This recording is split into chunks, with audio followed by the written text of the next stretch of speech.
እስር ቤት የስር ቀላል የለውም። ከባድም ነበረ። በተለይም ለብቻ የቆየሁበት ጊዜ በጣም ከባድ ነበር። አሁን ደስተኛ ነኝ፣ ተለቅቄያለሁ። ከዚህ በኋላ ያለው ጊዜ ለእኔ በጣም አስፈላጊው እሱ ይመስለኛል።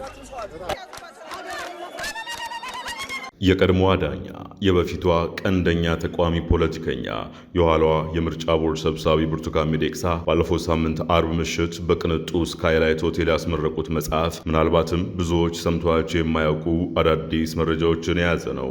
ይህ ልዩ ዝግጅት መጽሐፉን የመዳሰስ ዓላማ የለውም። በድርሳኑ የተካተቱትን ታሪኮችም ከሌሎች ማመሳከሪያዎች ጋር እያጣቀሱም እውነትን በሐቅ ፊት የማበጠር ግብን አላነገበም።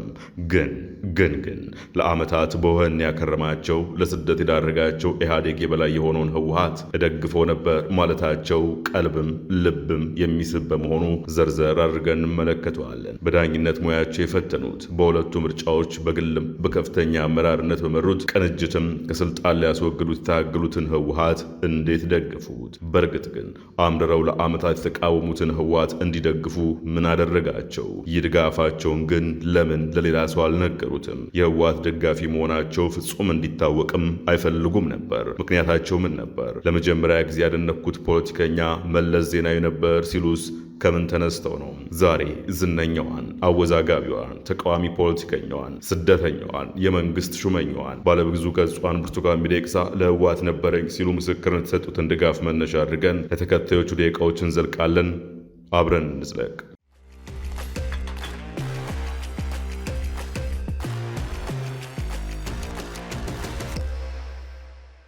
ዕለተ ሐሙስ ግንቦት 23 ቀን 1993 ዓ.ም ከሰዓት በኋላ በመጀመሪያ ደረጃ ፍርድ ቤት አራዳ የወንጀል ችሎት ዘንድ ወሰዱን። አራዳ ስንገባ ግቢው በተመልካችና በጋዜጠኞች ተሞልቶ ነበር ለማለት ይቻላል። የኢትዮጵያ ቴሌቪዥን ጋዜጠኞች ሳይቀሩ ካሜራቸውን ወድረው ሲጠብቁን ነበር። ፍርድ ቤቱ ውስጥ ከአንድ አዳራሽ ውስጥ ገብተን ተቀመጥን። ተራ በተራ እየተጠራን ወደ ችሎቱ እንቀርባለን። ችሎቱ 3 ዳኞች የተሰየሙበት ሆኖ የችሎቱ ሰብሳቢ ወይዘሪት ብርቱካን ሚደቅሳ ነበረች። እኔ ተራ ሆኖ ተጠራው።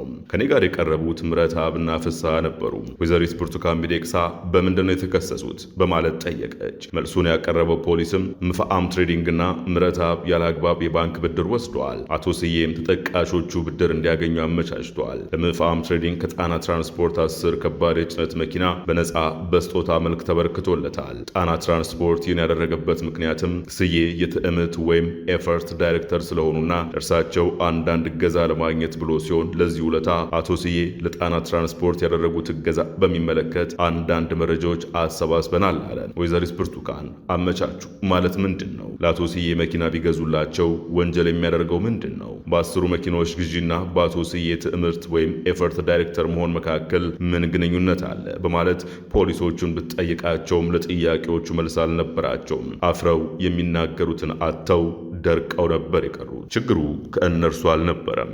እሰሩ ተባሉና አሰሩ እንጂ ለምን እንደታሰርኩ እንኳን የሚያውቁት ነገር አልነበራቸውም። በእጃቸውም ምንም ማስረጃ አልነበረም። ይህ የቀድሞ መከላከያ ሚኒስትር ስዬ አብርሃ በመንግስታቸው ኢህአዴግ ተከሰው ችሎት በቀረቡበት ወቅት ያጋጠማቸውን ከተረኩበት ነጻነትና ዳኝነት በኢትዮጵያ ከተሰኘው መጽሐፋቸው እየተወሰደ ነው። ተከሳሽ ስዬ አብርሃ፣ ዳኛ ብርቱካን ሚደቅሳ።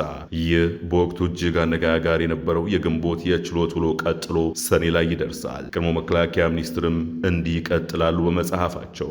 አርብ ሰኔ 1 ቀን 1993 ዓ.ም በቀጠሯችን መሰረት ከሰዓት በኋላ ችሎት ደረስን። የችሎቱ አዳራሽ በተመልካች ተሞልቷል። ጋዜጠኞቹም እንዳለፉት ጊዜያት የችሎቱን ግቢ አጣበውታል። እንደተለመደው ከማቆያ ክፍል ተቀምጠን ተራችን እንጠብቃለን። መርማሪዎች አሁንም ተዝረክርከው ነበር የቀረቡት። አሁንም ወይዘሪት ብርቱካን ሚደቅሳ በጥያቄ አጣደፈቻቸው። ምንም የሚረባ ክስና የሚረባ ነገር እንደሌላቸውም ተገነዘበች። አብሯት የተሰየሙት ዳኞችም እንደዚሁ። ፖሊሶች ለፍርድ ቤቱ ጥያቄዎች የሚሰጡትን መልስ በመገረም እየሰሙ እነርሱም በተራቸው ይጠይቁ ነበር። የሚጨበጥ ነገር ግን አልቀረበም። ይህንን ከተገነዘቡ በኋላ ዳኞቹ ተመካክረው ውሳኔ ሰጡ። እኔን በ7,000 ብር ዋስትና እንድፈታ ችሎቱ አዘዘልኝ። ብይኑ እንደተደመጠ ችሎቱ በእልልታና በድል ጩኸት ተናጋ። ከሴኮንዶች በኋላ እልልታና ጭብጨባው ውጪ ግቢውን ሞልቶት በነበረው ህዝብ ተስተጋባ። ዳኞቹ ጸጥታን ለማዝፈን ያደረጉት ሙከራ ለበርካታ ደቂቃዎች ሳይሳካ ቀረም። ፖሊሶቹ ሁኔታውን ትንሽ ሲያረጋጉት ወጣው። ሌሎቹም ተቀላቀሉኝ። በዚህ ሁኔታ የቀኑ ውሎ አልቆ እኛ ወደ እስር ቤት ተመለስን። ቤተሰቤ ወዲያውኑ 7,000 ብሩን ከፍለው መፈቻ ወረቀት ይዘው ሲመጡም እስር ቤቱ ዘንድ የሥራ ሰዓት አልፏልና ወረቀቱን የሚቀበላችሁ ሰው የለም ብለው አናስገባም አሏቸው። ዕለቱ አርብ ስለነበር ጉዳዩ የዕለት ሁለት ማለት ካልቻለ ወደ ሰኞ መተላለፉ አልቀረም በማለት ሰኞን መጠበቅ ነበረብኝ። ቤተሰቦቼ ሰኞ ሰኔ 4 ቀን 1993 ዓ.ም በጠዋት ወረቀቱን ይዘው መጡ። የሚቀበል ሰው የለም በሚል ሲንከራተቱ አሉ። አንዱ ወደ ዋና የማዕከላዊ ምርመራ ኃላፊ ሂዱ፣ እርሱን የሚጨርሰው ይላል። የሄዱበት ግለሰብ ደግሞ እኔን አይመለከተኝም ምክትሉ ነው ይላል። ወደ ምክትሉ ሲሄዱ ደግሞ ዋና ኃላፊው እያለ በምን መልኩ ነው እኔን ይመለከተኛል ይላል። ቀኑን ሙሉ ቤተሰቦቼን በእንደዚህ አይነት ሁኔታ ሲያመላለሷቸው ዋሉ እያሉ ይቀጥላሉ። እዚህ ጋር መነሳት የሚገባቸው ሁለት ነጥቦች አሉ። አንደኛው ወጣቷ ዳኛ ብርቱካን ሚደቅሳ ከመንግስት ፍላጎት ውጪ ስዬ አብርሃን በዋስትና ማሰናበታቸው ሲሆን፣ ሁለተኛው ደግሞ በዋስትና የተለቀቁትን የበፊት የመከላከያ ሚኒስትርን በእስር ለማቆየት ሲባል ታይቶ በማይታወቅ ሁኔታ ህግ ወደ ኋላ ባይሰራም የብርቱካንን ውሳኔ ተከትሎ አዲስ አዋጅ መውጣቱ ነው። ስዬ አብርሃ ይህንን እንዲህ ሲሉ በመጽሐፋቸው ይተዝቱታል። የመለስ ዜናዊ ፓርቲ ግንቦት 16 የወጣውን የጸረ ሙስና ልዩ ስነ ስርዓትና የማስረጃ ህግን አዋጅ ቁጥር 236/1993 የሚያሻሽል ረቂቅ ለፓርላማ ቀረበ። ማክሰኞ የቀረበው ረቂቅ በዚያው ዕለት ጸድቆ ወዲያውኑ ታወጀና የዕለት ሁለት ተግባራዊ እንዲሆን ቅጂው ለፍርድ ቤት ተላከ። እኛም የአዋጅ መውጣቱን በሬዲዮ ሰማን። በአንድ ቀን ውስጥ ከረቂቅነት ወደ አዋጅነት የተስፈነጠረችው አዋጅ ባለ አንድ ገጽና ባለ አንድ አንቀጽ ስትሆን የማሻሻያ አዋጅ ቁጥር 239/1993 ትባላለች። በአዋጅ ቁጥር 239/1993 ውስጥ ከአንቀጽ 50 ቀጥሎ የምትነበብ ተብላ የወጣችው አንዲት አንቀጽ የምትከተለው አለች።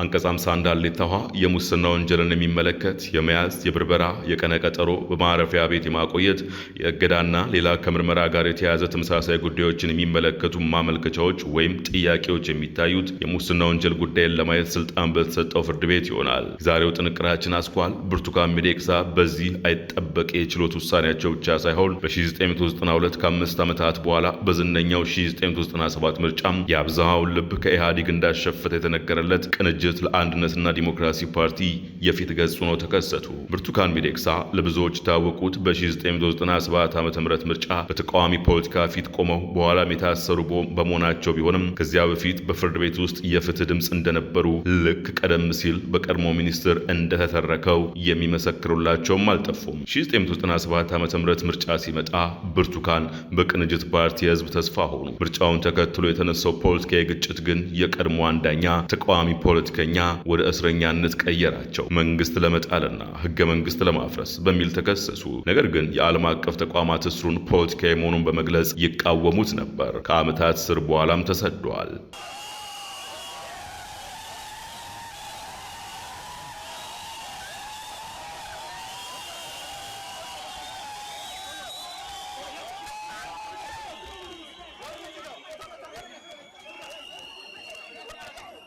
ወጣቷ ዳኛ የተቃዋሚው የቅንጅት ፓርቲ ፖለቲከኛ፣ እስረኛ፣ ስደተኛ ብርቱካን ሚደቅሳ ለዚህ ሁሉ የህይወት ውጣ ውረድ እስርና ስደት የዳረጋቸው በህወሓት የበላይነት ይዘወረው በነበረው ኢህአዴግ አማካይነት ስለመሆኑ የዘመኑ ዘገባዎች የኋላ መጽሐፍት እማኝ ይሆናሉ። ለሰው አልናገረውም እንጂ የህወሓት ደጋፊ ነበርኩ ይላሉ ብርቱካን ሚደቅሳ። እንዴት የሚለውን ጥያቄ ለመመለስ ባለፈው ሳምንት ያስመረቁትን መመለስ በወጌ ትውስታዎች ከሰኞው መጽሐፋቸው ጥቂት ገጾችን በማገላበጥ ስሩን ለማግኘት ስንሞክር እንዲህ ዝርዝር ታሪኩ እናገኛለን። አንቀጾቹን ቃል በቃል እንጥቀሳቸው። በመጽሐፋቸው ብርቱካን የኢህአዴግ ፍሬ የሚል ርዕስ በተሰጠው ክፍል ውስጥ እንዲህ ራሳቸው ይተርኩታል። በልጅነትና እድገት ዘመኔ የፖለቲካ ጥላውን በሆነ መንገድ ከሚጥልብኝ በደርግ ከተገደለው አጎቴ ከዘውገ ገብረ እግዚአብሔር ታሪክ ውጪ የጠለቀ የፖለቲካ ዝንባሌ የሚያሳድርብኝ ሰው በአካባቢ አልነበረም። ለነገሩ በመደበኛ የመጀመሪያ ደረጃ ትምህርት የሚሰጠው ህብረተሰብ ትምህርት የማርክሳዊ ፍልስፍና ነክ ትንተናዎችን ያካትታል። ያው ለማርኬ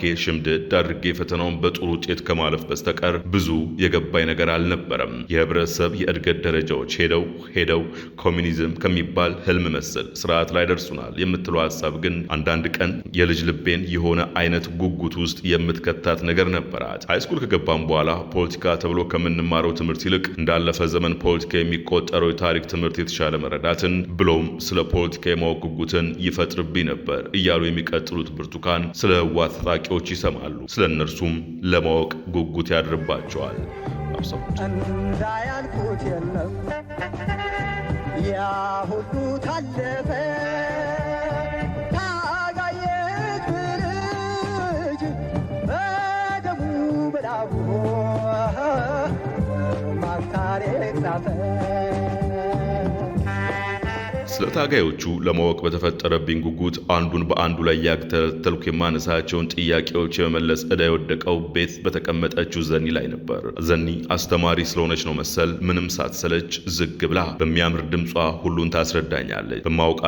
በማላውቃቸው ምክንያቶች ለካ ተዋጊዎቹን እጅግ ጨካኝ አድርጌ ቆጥሬያቸዋለሁ። ጥያቄዎቹ በዛ መንፈስ የተቃኙ ነበሩ። እንደገቡ ምንም አላሏችሁም? ምን አደረጓችሁ እጠይቃለሁ። አረ እነሱቴ ወደ ግቢያችን ሲመጡ ራሱ አንድ ወይም ሁለቱ ነው፣ ቀስ ብሎ ነው። ከዛስ በአብዛኛው ምግብ ፍለጋ ነው የሚመጡት። ዝግ ባለ ድምፅ ደህናዋል ሽትዬ እንጀራ በበርበሬ ፈልጌ ይሉሻል። ስትሰጫቸው ደግሞ 2 ብር ከኪሳቸው አውጥተው ይዘረጉልሻል። አረ ለምግብ አላስከፍልም ብትያቸው በእጅ አይሉም፣ ደንባችን ነው ብለው ብሩን መሬት ላይም ቢሆን አስቀምጠውልሽ ይሄዳሉ። እኔ በመደነቅ አይኔ ፈጦ ጥያቄን እቀጥላለሁ።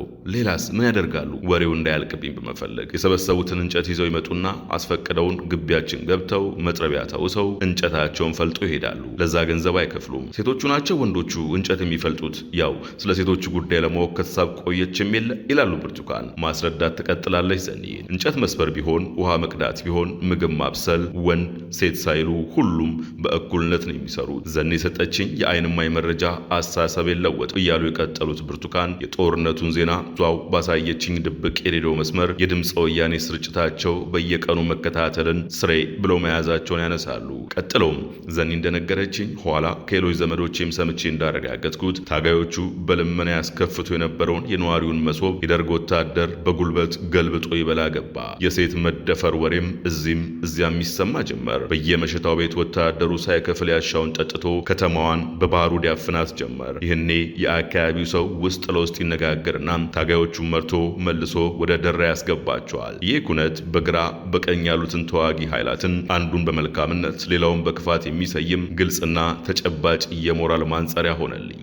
በቃ የህወሓት ደጋፊ ሆንኩኝ በማለት ለህወሓት ታጋዮች ድጋፍ እንደነበራቸው በመጽሐፋቸው ላይ አስፍረዋል። ይህንን ግን ከራሳቸው አልፎ ለሌላ ሰው አልተናገሩትም። ታዲያ ይህን ለሰው ተናገርኩ እንዴ ሲሉ የሚጠይቁት ብርቱካን በፍጹም የሚል ምላሽ ለራሳቸው ጥያቄ በመስጠት ለምን ለሌላ ሰው እንዳልተናገሩት ያስታውሳሉ። እኛ ሰፈር ያን አይነት ሐሳብ ለመያዝ በጣሙን ነውር ነው። በየማታው የሰሜኑ ኮከብ ኢህአዴግ የሰሜኑ በሚል ዘፈን የሚጀምር የድል ዜናም ከድምፀ ወያኔ ሳላቋርጥ መኮምኮም ብቻ።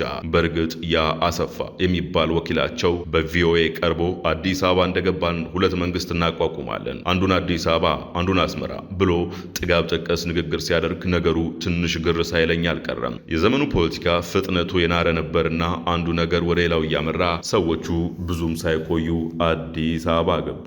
ግንቦት 20 1983 የሚያሰጋ የሚያስፈራ ሂደቱ እንዳለ ሆኖ በከተማዋ ጥይት መጮሁ ጋብ እንዳለ በጉጉት ከተማ ወጥቼ በየመሸጉበት የሚዞሩበት እየዞርኩ አየኋቸው። በተለይ ሴቶቹ ሁለመናቸው ላይ ያሳለፉት መከራ መልኩን አሳርፈውባቸው ታየኝ። ልብሳቸው፣ ጸጉራቸው፣ ፊታቸው ወዘተ በሚዲያ የሚወጡት ሰዎቻቸውም እንኳን የመከራ ልጆች መምሰላቸው አልቀረም። ይህን ተንተርሼ ለራሴ አንድ ነገር ነገርኩ። ከፍ ላለ ለተሻለ ዓላማ ካልሆነ በስተቀር እነዚህ ሰዎች ይህን ሁሉ መስዋዕትነት በሕይወታቸው አይከፍሉም። አትርሱ። ይህን ድምዳሜ የሚደርሰው የፖለቲካ እውቀቴ እጅጉን ውስን በሆነበት ዕድሜ ነው። ያኔ እንደገቡ በአካባቢ በከተማው ማለት ይቻላል እነሱም እነሱን በተመለከተ የገዘፈ ጥርጣሬ፣ ተቃውሞ፣ አንዳንዴም የጥላቻ አስተያየት ጎልቶ ታየኝ። ገና ገብተው መሪ ከመጨበጣቸው ይሄ ሁሉ ፍርድ ለምን ይጫነባቸዋል በሚል ለእነሱ ያለኝ ውግንና እንደውም አጠነከርኩት። የብርቱካን ትውስታ ሲቀጥል እንዲህ ሲሉ እናገኛቸዋለን። ከዚያ ይባስ ብለው ፕሬዝደንቱ ማለትም መለስ ዜናዊ በሀሳብ ከሚለዩቸው ሰዎች ከፕሮፌሰር መስፍን ወልደ ማርያምና ከፕሮፌሰር መኮንን ቢሻው ጋር ለክርክር በቴሌቪዥን ቀረቡ። ያው ጎረቤት ሂጄ ነው ያየሁት። ሙሉ ዕድሜዋን በደርግ ዘመን ያደገች 18 ዓመት ልጅ ይህን ስታይ ድንቅ ነገር ቢሆንባት ይፈረድባታል? እንኳን እኔ እውነትን ከመናገር ሁሌም የማይሸሹት ጋሽ መስፍን ራሳቸው ክርክሩን ከመጀመራቸው በፊት እንደኔው መደነቃቸውን ገልጸዋል። በገንባይ ልክ መስዋዕትነት ከፍለው ለመጡት ፖለቲከኞች ማርክ ጨምሬ ሰጥ ስለነበር በዛ የቴሌቪዥን ክርክር ብዙም በማላውቃቸው ነጥቦች ላይ በሰነዘሯቸው ሀሳቦች ያሳመኑኝ ኋላ ታማኝ ጓዴ የሚሆኑት ጋሽ መስፍን ሳይሆኑ አቶ መለስ ዜናዊ ነበሩ። ጥሩነቱ መስከረም ላይ ዩኒቨርሲቲ ስገባ ፊቴን ሙሉ በሙሉ ወደ ትምህርት መለስኩ እንጂ እንዳያያዜስ በማለት ሀሳባቸውን በውል ሳይገልጹ በእንጥልጥል ትተውት በልጅ አእምሮ የሚደግፉትን ህወሓት እንዴት ከልባቸው መዝገብ ከአድናቆታቸው ማህደር እንደሰረዙት ወደ ማብራራት ያልፋሉ። ከዓመታት በኋላ በ1992 በግል ተወዳዳሪነት ወደ ፖለቲካው ስገባ ታጋዮች ላይ የነበረኝ እምነት ተሸርሽሯል እንጂ ጨርሶ አልከሰመም። ሁለትም ሶስትም ሆነን በግልም በፓርቲም ብለን ሳንካቸውን ብናሳያቸው ፈሪ ይዛሉ ባይነበርኩ እኮ። በፍርድ ቤት ቆይቴ የመጀመሪያ ዓመታት ራሱ በውሃ ቀጠነ ሰዎች እስር ቤት ሲታጎሩና ያለ ፍርድ ቤት ትዕዛዝ ሲቀፈደዱ ሳይ ዋነኞቹ አለቆች ሳያውቁት ሊሆን ይችላል ወይም አልገባቸው ይሆናል በሚል አእምሮዬም ስንቴ ምህረት ሊያደርግላቸው ሞክሯል። አሁን የአብዮታዊ ዲሞክራሲያዊ ነጻ ፍርድ ቤት ጠልነት ለመረዳት ይህን ሁሉ ጊዜ መፍጀት ነበረብኝ ሲሉም ስላቃይ ጥያቄያቸውን ያቀርባሉ ብርቱካን። የሆነው ሆነና እድሜ ለስዬ አብርሃ ጉዳይ የኢህአዴግ እይታዬ ላይጠገን ተሰበረ።